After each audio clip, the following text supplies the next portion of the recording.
Hello everyone, welcome back to our channel. In today's video, I'm gonna show you how to log into Cape Crypto trading platform on your smartphone.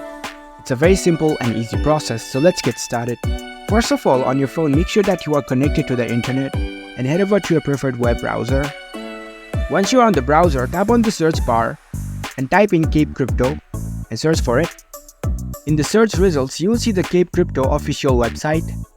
In the second link, here you can see Cape Crypto sign-in option. Tap on it. It will directly take you to the sign-in page of the Cape Crypto. Here you can see the login interface.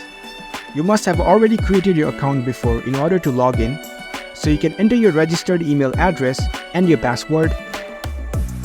Now enter your password. If you have forgotten your password, here you can see forgot your password link. You can easily recover your password from here.